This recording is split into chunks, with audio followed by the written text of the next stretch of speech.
प्यारे दोस्तों, अस्सलाम वालेकुम। आप देख रहे हैं इरफानी नेटवर्क यूट्यूब चैनल और मैं हूं मोहम्मद इरफान झारखंड। दोस्तों, मजबूरी नामा, जी हाँ दोस्तों, ये तस्वीर आप देखें। और आज ना मैं आपको लाइक करने कहूँगा, ना सब्सक्राइब करने कहूँगा, ना शेयर करने कहूँगा। फ़कत इतना कहूँगा कि दिल से आप देखें और इन गरीब मजदूरों मजबूरों के दर्द को आप महसूस करने की कोशिश करें। दोस्तों, आपके सामने जो तस्वीर चल रही है, इस तस्वीर को देखें। शायद ही आपको इससे ज़्यादा गमगीन करने वाली कोई तस्वीर सामने नज़र आई होगी। दोस्तों, ये मजबूरों का और मज़दूरों का दर्द बयां कर रहा है यह तस्वीर। इसके बारे में आप जान ले दोस्तों।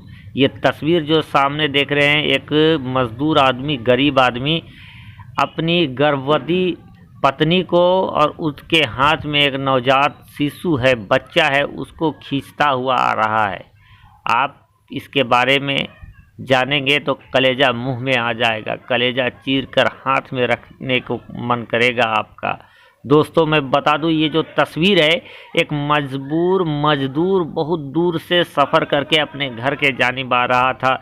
सरकार ने लॉकडाउन लगाया है, न गाड़ी है, न घोड़ा है, न मज़दूरों को उसके गंतव्य तक पहुंचाने का सही व्यवस्था है। तमाम व्यवस्था करने के बावजूद भी अभी भी सही व्यवस्था नहीं है और अभी भी लाखों लोग परेशान बेतहाशा इधर उधर घूम रहे हैं। भूख प्यास के आलम से कई तड़प रहे हैं, कई ने तो भूख के मारे दम भी तोड़ दिया और कई खुशकिस्मत थे जो सरकारी सहायता प्राप्त हुई तो वो घर पहुंचे। दोस्तों, आपको बता दें कि ये लोग अपने घर को आ रहे थे और जब इनकी पत्नी जब चलने से मजबूर हो गई, तब इस इंसान ने लकड़ियों को तोड़ ताड़ के किसी तरह एक गाड़ी जैसा बनाया और उसमें अपनी गर्भवती पत्नी को बैठाया और अपने बच्चे को बैठाया। और दोस्तों, आगे सुने, 800 किलोमीटर से ये जवान अपनी पत्नी को बैठाकर खींचते हुए सड़क पर घसीटते हुए 800 किलोमीटर से लाया। दोस्तों, इसकी मजबूरी और इसके दर्द को आप महसूस कर सकते हैं। एक इंसान होने के नाते, एक मानव होने के नाते इसकी दर्द और इनकी पीड़ा को आप महसूस कर सकते हैं। ये हाल है हमारे देश का,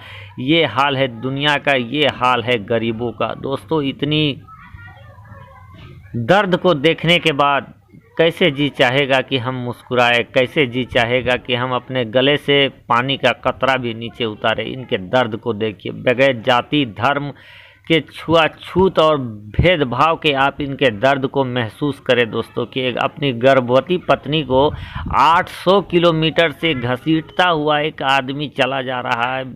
इसका दर्द और तकलीफ को आप सहें। दोस्तों, चलिए अगला मैं दिखाता हूँ।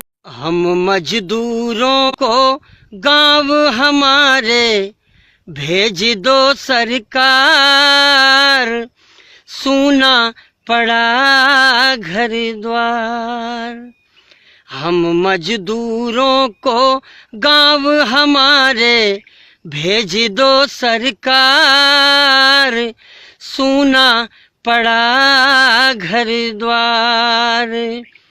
मजबूरी में हम सब मजदूरी करते हैं, घर बार छोड़ करके शहरों में भटकते हैं।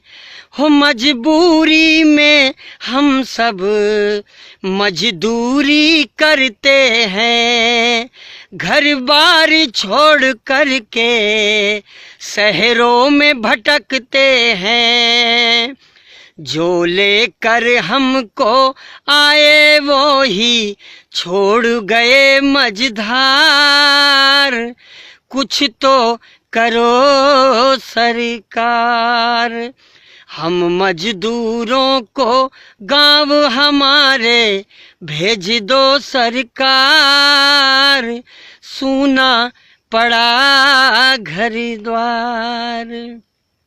हमको न पता था कि ये दिन भी आएंगे, कोरोना के कारण घरों में सब छिप जाएंगे।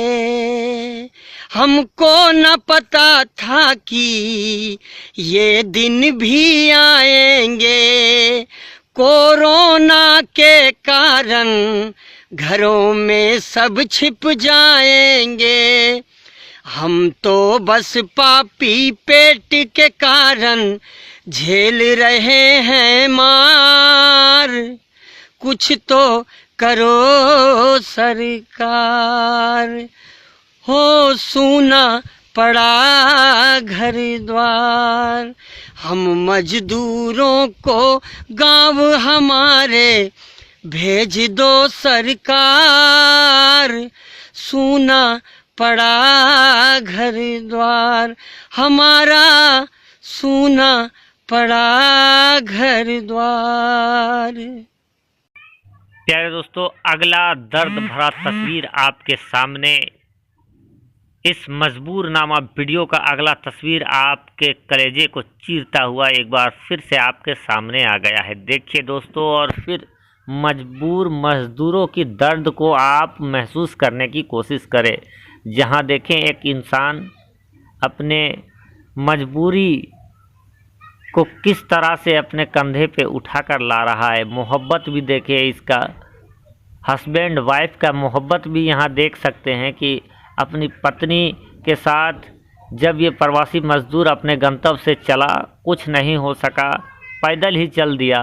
दोस्तों, पैदल चलते चलते जब इसकी पत्नी निढाल हो जाती है तो ये नौजवान, जिसके कंधे में आप देख सकते हैं भगवा गमछा भी नज़र आएगा, और आगे मैं आपको एक भगवाधारी की कथा भी बताऊंगा जिसको मुसलमानों ने किस तरह उसको सपोर्ट किया, आगे मैं दिखाने वाला हूं। उससे पहले ये दर्द भरा तस्वीर देख लीजिए, हकीकत देख लीजिए, आज की सच्चाई देख लीजिए। जहां जब इसकी पत्नी चलते चलते निढाल हो जाती है, जब इससे एक कदम भी चला नहीं जाता है, तो ये नौजवान मजबूरी में अपने पत्नी को कंधे में उठा लेता है। आपके सामने तस्वीरें हैं, तस्वीरें बयां कर रही है, तस्वीरें मजबूरी बोल रही है।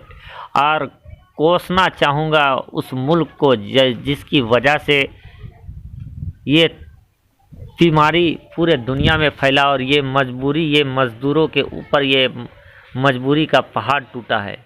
चलते चलते थकने के बाद उस इंसान ने अपने बीवी को अपने कंधे में उठाकर कई किलोमीटर का सफ़र किया। दोस्तों, अब अगला तस्वीर, एक भगवाधारी, देखिए सर पर भगवा गमछा, मुंह पर काला मास्क लगाते हुए ये इंसान मुंबई से मिर्ज़ापुर के लिए निकला है। जी हाँ दोस्तों, मुंबई से मिर्ज़ापुर के सफ़र में ये निकला। आप समझ सकते हैं मुंबई कहाँ है और मिर्ज़ापुर कहाँ है। आपको पता चलेगा जब मिर्ज़ापुर के बारे में, तो आप जानोगे कि यूपी उत्तर प्रदेश के अंतिम छोर पर मिर्ज़ापुर एक जगह है। आप आराम से ट्रेन के ज़रिए भी सफ़र कर सकते हैं, लेकिन ट्रेन नहीं है तो क्या करता ये इंसान, मरता क्या ना करता।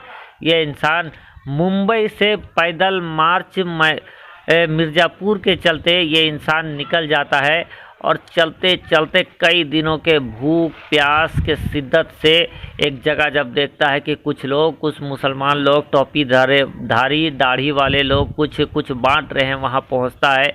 तो इससे जब पूछते हैं वो मुसलमान लोग जो वहाँ कुछ बांट रहे थे, खाने के लिए सामान दे रहे थे, पानी दे रहे थे और बहुत सारे चीज़ बांट रहे थे मज़दूरों को जो कई दिनों से भूखे प्यासे आ रहे थे। जब इनसे पूछा गया कि भाई आपका नाम क्या है, तो मनोज यादव या ऐसा ही कुछ नाम इन्होंने बताया। पूछा गया कहाँ से आ रहे हो, तब इन्होंने बताया कि मैं मुंबई से आ रहा हूँ और पैदल आ रहा हूँ और मिर्ज़ापुर जा रहा हूँ।